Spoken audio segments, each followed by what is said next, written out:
اور یہ مال کا تقسیم ہونا یہ کوئی صدقہ خیرات نہیں ہے، یہ اللہ تبارک تعالیٰ کا حکم ہے کہ تیرے پاس مال موجود ہے، یہ مال جو ہے آپ اس کو تقسیم کریں، اس کے طریقے معین کیے گئے ہیں۔ بنیادی طور پر شریعت میں 4 لفظ ہیں جو کہے گئے ہیں جن کو واجب قرار دیا گیا ہے۔ ایک ہے مال غنیمت، غنما یغنم غنما، اس کا معنی ہوتا ہے فائدہ۔ مال غنیمت کا مطلب کیا ہوتا ہے کہ آپ کو جنگ کرنے کی وجہ سے فائدہ حاصل ہوا ہے، لیکن غنیمت کا معنی ہے صرف جنگ کرنے سے فائدہ حاصل کرنا نہیں۔ بکری کو کہتے ہیں غنم، تو یہ تو جنگ سے نہیں حاصل ہوتی۔ ہر فائدہ کو غنم کہتے ہیں، یہ بھی جنگ سے حاصل نہیں ہوتا۔ لیکن ہمارے برادران اہل سنت خمس کے مسئلہ میں جو کہ لفظ غنیمت آیا ہے، انہوں نے لفظ غنیمت پر ہی سخت کر لیا ہے اور کہتے ہیں کسی اور چیز میں خمس نہیں ہے، جنگ ہوگی تو مال غنیمت سے خمس دیں گے، حالانکہ غنیمت عام ہے۔ جیسے آپ نہیں کہتے فلاں شخص کا وجود میرے لیے غنیمت ہے، کیا وہ جنگ کے ذریعے آپ نے حاصل کیا ہے؟ فلاں آدمی ہمارے لیے بہت بڑا غنیمت ہے جو ہمارے لیے اس کا وجود فائدہ مند ہے۔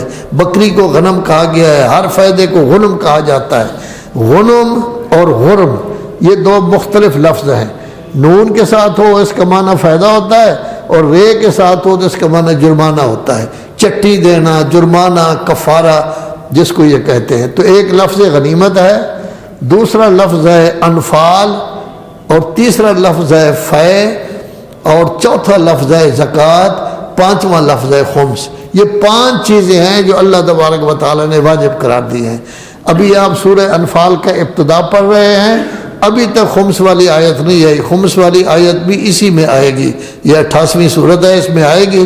گویا اس وقت تک 4 تھے، سب سے پہلے تھا غنیمت، پھر انفال، انفال کے بعد فے کے بعد زکوٰۃ۔ زکوٰۃ کا حکم سب سے پہلے آیا ہے، یعنی رسول اعظم صلی اللہ علیہ وآلہ وسلم جب تشریف لے گئے مدینہ میں، اسلامی حکومت قائم ہوئی ہے، تو پہلی گویا سورہ بقرہ میں اس وقت نماز زکوٰۃ کا حکم آ گیا، اقیموا الصلاۃ وآتوا الزکاۃ وارکعوا مع الراکعین۔ جنگ بدر جب ہوئی ہے اس وقت یہ غنیمت کا ہوا ہے، اور یہ انفال جو ہے یہ بھی جنگ بدر کے واقعے کو بیان کر رہا ہے۔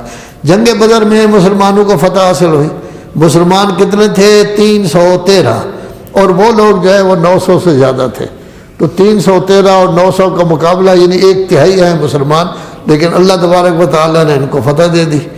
اب جب فتح حاصل ہو گئی ہے تو مسلمانوں کی اس وقت 3 قسمیں تھیں۔ کچھ لوگ ایسے تھے جو باقاعدہ جنگ کر رہے تھے، جنگ کرتے کرتے انہوں نے دوڑایا مشرکین کو، دشمنوں کو کہ وہ شکست کھا کر دوڑے، یہ ان کے پیچھے تعاقب کر رہے ہیں کہ واپس نہ آئے، یہ تو جنگ کر رہے ہیں۔ کچھ لوگ ایسے تھے کہ جب یہ جنگ کرنے والے جنگ کرتے میدان جنگ سے دور ہو گئے تو انہوں نے مال غنیمت اکٹھا کیا سارا۔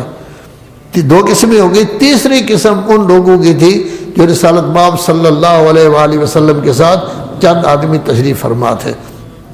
اب ان 3 قسم کے مسلمانوں میں جھگڑا ہو گیا۔ عام طور پر ایسا ہوتا تھا پرانے زمانے میں، چونکہ اسلام میں تو پہلی جنگ ہو رہی ہے نا، پرانے زمانے میں یہ ہوتا تھا کہ جب بھی جنگ ہوتی جتنا مال بھی وہ سمیٹتے، جو آدمی مال جمع کرتا اسی کا ہو جاتا۔ تو اب ظاہر ہے کہ جنہوں نے مال جمع کیا تھا، اکٹھا کیا تھا، وہ کہتے ہمارا ہے، لیکن جن لوگوں نے تعاقب کیا، ان کو دوڑایا، انہوں نے کہا جی اگر ہم نہ دوڑاتے تو آپ کیسے مال جمع کرتے، اگر وہ پیچھے مڑ کر آتے یہاں پر حملہ کرتے تو آپ مال جمع نہ کرتے، لہذا ہمیں بھی حصہ دیں۔ اور جو حضرت کے ساتھ بیٹھے ہوئے تھے حضور کے ساتھ، وہ کہنے لگے ہم تو رسول اعظم کی حفاظت کر رہے تھے، ہم تو آپ سے بھی بڑا کام کر رہے تھے، جو کہ سب سے قیمتی جان رسالت مآب کی ہے۔ تو انہوں نے تینوں نے یہ کہا کہ میرا حصہ ملنا چاہیے۔ وہ رسول اللہ کی حفاظت کرنے والے کہنے لگے ہمارا حصہ ملنا چاہیے، تعاقب کرنے والے کہنے لگے ہمارا حصہ بھی ملنا چاہیے، اور جنہوں نے سمیٹا تھا وہ عام رواج کے مطابق وہ کہتے تھے یہ ہمارا ہے۔ اللہ تبارک و تعالی نے فیصلہ دے دیا یہ کسی کا بھی نہیں ہے، کسی کا بھی نہیں ہے، نہ ان کا ہے جو حفاظت کر رہے ہیں، نہ ان کا ہے جو جنگ میں ان کو دوڑا رہے ہیں، تعاقب کر رہے ہیں، نہ ان کا ہے جنہوں نے یہ مال سمیٹا ہے۔ قاعدہ عام طور پر پہلے یہ تھا کہ جو مال جو آپ کے ہاتھ میں آ گیا ہے وہ آپ کا ہے، جس کے ہاتھ میں کوئی چیز آ گئی وہ اس کی ہے۔ تو اللہ تبارک و تعالی نے فیصلہ دے دیا ہے کیا؟ قل، میرے حبیب کہہ دو، الانفال للہ وللرسول، یہ مال سارے کا سارا صرف اللہ اور رسول کا ہے۔ آپ کو بھی حصہ دیں گے، اللہ اور رسول حصہ دے دیں گے، لیکن ہے اللہ اور رسول کا، اس میں آپ کا کوئی اس طرح کی یعنی آپ باقاعدہ مالک بن جائیں، نہیں، اللہ اور رسول کا ہے، چونکہ آپ نے بھی زحمت کی ہے تو اللہ اور رسول آپ کو کیا دیں گے؟ حصہ دیں گے۔ تو یہ انفال ہے مال زکوٰۃ کے بعد جس میں حصہ کہا گیا ہے۔ تیسرا مال ہے جس کو کہا گیا ہے فے۔